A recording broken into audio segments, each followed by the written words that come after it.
آیا ہے کہ رہبان باللیل و فرسان بالنہار،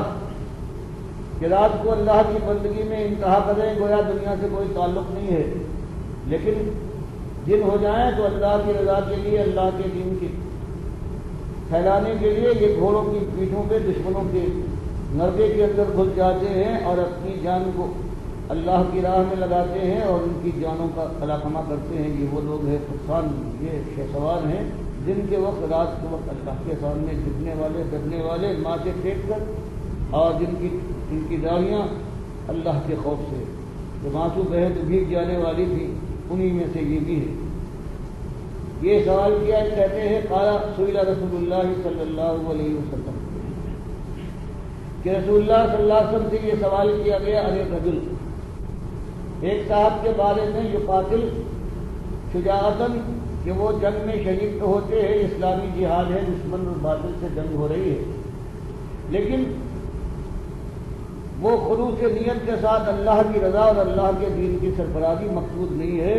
بلکہ شجاعتاً اپنی شجاعت کا شہرا اور اپنی بہادری کو مشہور کرنے کے لیے وہ جان لگاتے ہیں، اور پوری طرح سے دشمن جو ہے اس وقت اسلام کا، اس سے جنگ کر رہے ہیں مومن، ان کے خلاف جنگ آزما ہو۔ فرمایا بعض شخص ہو سکتا ہے کہ یقاتل حمیتاً، کہ اس کو اپنی قوم کا زیادہ خیال ہے، اور قوم چونکہ اس وقت جنگ کر رہی ہے اور دشمنوں سے، تو وہ قوم کی جوش میں اور اس کی محبت میں آ کر جنگ میں شریک ہو جاتا ہے جہاد میں۔ وہ یقاتل ریان، بعض ایسا ہے کہ وہ ریاکاری کرنے کے بعد اپنے اسلام کو سچا ثابت کرنے کے لیے وہ آ جاتا ہے اور مجبوراً میدان جنگ میں اتر جاتا ہے اور دشمنوں کے خلاف، کفار و مشرکین کے خلاف جنگ بھی کرتا ہے۔ تو فرمایا ان صاحب سے پوچھا ایو ذالک فی سبیل اللہ، کہ جنگ میں تو یہ مسلمانوں کے ساتھ یہ تینوں قسم کے آدمی موجود ہیں، ان میں سے کون ہے جو اللہ کے راستے میں فی سبیل اللہ جنگ کر رہا ہے؟ فقال رسول اللہ صلی اللہ علیہ وسلم، تو نبی صلی اللہ علیہ وسلم نے ارشاد فرمایا، من قاتل لتکون کلمۃ اللہ ہی العلیٰ فہو فی سبیل اللہ، رواہ البخاری۔ فرمایا ان تینوں میں سے کوئی بھی اللہ کی راہ میں جنگ نہیں کر رہا ہے، یہ خود اپنے نفس کا بندہ ہے اور اپنے نفس کے لیے اس کی جنگ ہے۔ اللہ کی راہ میں جان اور مال کی جو قربانی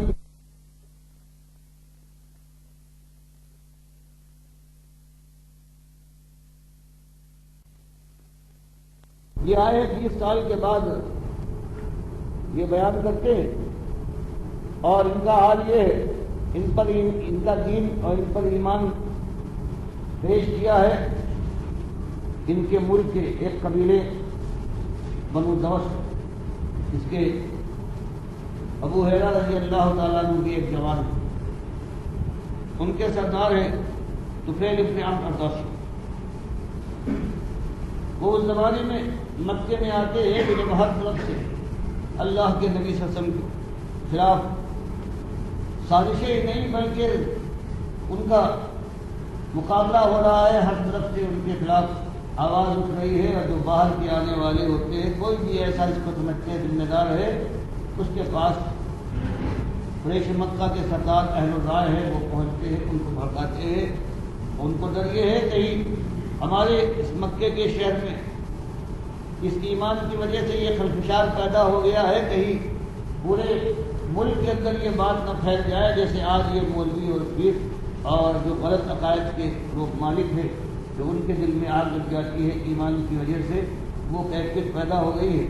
تو یہ بیان کرتے ہیں کہ میرے پاس قریش مکہ کے سردار آئے ہیں، یہ معلوم کر کے کہ یمن کے قبیلے دوس کا سردار آیا ہے، اور انہوں نے آنے کے بعد مجھ سے ایسی باتیں کی ہے، اس طرح سے ڈرایا ہے اللہ کے نبی صلی اللہ علیہ وسلم سے کہ دیکھو انہوں نے ہم کو برباد کر دیا ہے، ہم نے ان پر اعتبار کر کے غلطی کی، اور کہیں تم ان کی باتوں میں نہ جانا، یہ راستے گلیوں میں کھڑے ہو جاتے ہیں، خانہ کعبہ کے اندر یہ وہ بات سناتے ہیں، بات میں ان کی جادو ضرور ہے لیکن بات وہ حقیقت سے دور اور باطل چیز ہے، دنیا کو برباد کرنے والی۔ کہتے ہیں اس طرح سے قریش مکہ کے سرداروں نے مجھے ورگلایا ہے اور مجھے ڈرایا ہے نبی صلی اللہ علیہ وسلم کی بات سے کہ میں نے یہ طے کر لیا ہے کہ اپنی قوم کی بہرحال حفاظت کرنا چاہیے۔ جب یہ لوگ ہیں یہ برباد ہو گئے ہیں ان کی وجہ سے، تو کہیں میں برباد نہ ہو جاؤں، کچھ دنوں کے لیے یہاں آیا انہوں نے یہ بتایا کہ میں نے اپنے کانوں کے اندر ایک کپڑا ٹھونس لیا کہ کہیں اتفاقاً یہ کچھ بات کہہ رہے ہوں اور میرے کان میں پڑ جائے تو اس طرح میرے دل کے اوپر اثر ہوا اور میں ایسا خطرناک سمجھنے لگا ہوں نبی صلی اللہ علیہ وسلم کو کہ ایک دن میں نے دیکھا کہ آپ کو تلاوت کر رہے ہیں خانے کعبہ کے اندر، پھر میرے دل نے ملامت کی کہ تو اتنا بڑا سردار، تو شاعر بھی ہے، شاعری سے واقف بھی ہے، تو اپنی قوم کا اعتماد والا آدمی ہے، ہر راستے میں ہر جگہ تیری بات ہوتی ہے، تیرا مقام ہے، حق و ناحق کو پہچاننے والا ہے، بچوں کی طرح سے کان کے اندر کپڑا ڈھونڈتے ہوئے گھوم رہا ہے، سن تو اس کے بعد فیصلہ کرنا۔ فرمایا یہ دل میں آنا تھا کہ انہوں نے اپنے کان کھولے ہیں اور پھر سننا شروع کیا ہے، اللہ کے نبی صلی اللہ علیہ وسلم قرآن کی تلاوت کر رہے تھے، ان کا دل اڑنے لگا ہے، اور جب نبی صلی اللہ علیہ وسلم کا ساتھ جب وہ واپس گئے ہیں تو یہ ساتھ گئے اور انہوں نے بتایا ہے کہ یہ معاملہ تھا، اس طرح سے ان لوگوں نے مجھے ورگلایا ہے اور میں اس طرح سے گزرا ہوں، کانوں میں کپڑا ڈھونس کر آج میں نے آپ کی بات سنی ہے اور دل میرا اچھلنے لگا ہے، آپ ان پر دین کی بات اور اپنی پوری بات پیش فرمائیے۔ اللہ کے نبی صلی اللہ علیہ وسلم نے اپنے ساتھ کا ان کے سامنے اظہار کیا اور قرآن کی آیتیں پڑھ کر ان کو سمجھایا ہے، ان کا دل کھل گیا ہے، اور اس کے بعد ان سے کہا ہے کہ جانا، اور جانے کے بعد اپنے قوم کے اندر نرمی کے ساتھ پڑھیں۔ یہ وہاں پہنچتے ہوئے جو شیلے آدمی تھے وہی اعلان کر دیا انہوں نے کہ تم سے قبیلے والوں، تم سے کوئی کسی سے بات چیت کرنا حرام ہے میرے لیے، میں ایک اللہ پر ایمان لے آیا ہوں، باپ دادا کے سارے بتوں کو اور سارے باباؤں کو میں نے چھوڑ دیا۔ تو یہ ایسی حقائق ایک بات تھی کہ سوائے خاندان کے اپنے لوگوں کے علاوہ اور سرداری کے باوجود کسی اور ایک فرد میں نے ان کی بات قبول نہ کی، اور اس کے بعد جب یہ آئے ہیں مدینے میں سخت ناراض اپنی قوم سے اور اللہ کے نبی صلی اللہ علیہ وسلم سے، بخاری کی روایت کرتے ہیں آ کر انہوں نے درخواست کی ہے کہ یہ دوست نے میری بات نہ مانی، اللہ کے نبی صلی اللہ علیہ وسلم ان کے لیے کوئی بد دعا کیجیے۔ تو اللہ کے نبی صلی اللہ علیہ وسلم بد دعا کی بجائے آپ نے فرمایا اللہم اہدی دوسا، اے پروردگار دوست کے قبیلے کو کے لوگوں کو پروردگار ہدایت دے اور ان کی رہنمائی فرما۔ اور پھر جب یہ گئے ہیں اور اللہ کی توفیق سے یہ ہوا ہے کہ پورا قبیلہ ان کا اسلام کی طرف آیا ہے، اور حضرت یہ ابو ہریرہ ہیں اس قبیلے کے ایک فرد ہیں، اور یہ آخرکار یہ ہجرت کر کے آئے ہیں، اور یہ جو حضرت طفیل ابن عمرو یہ دوسی ہیں، یہ اور ان کے بیٹے اللہ کے نبی صلی اللہ علیہ وسلم کی وفات کے بعد جنگ یمامہ میں دونوں شریک ہیں اور دونوں شہید ہوئے۔ تو اس طرح سے بات کہاں سے کہاں پھیلی ہے،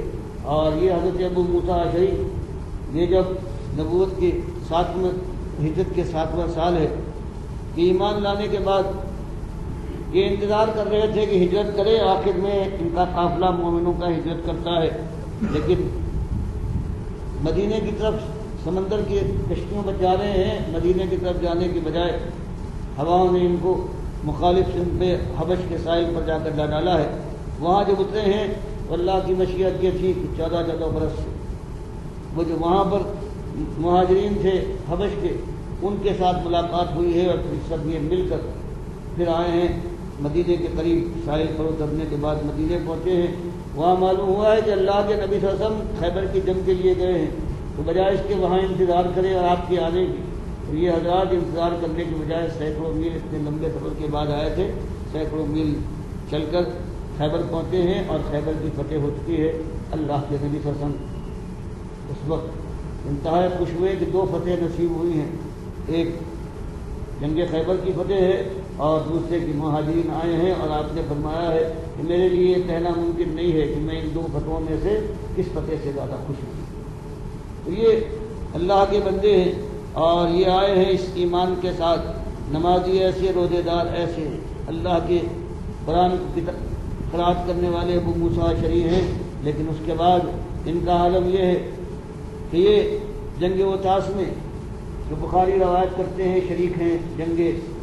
حنین کے بعد، جو یہاں کے شکست خوردہ لوگ تھے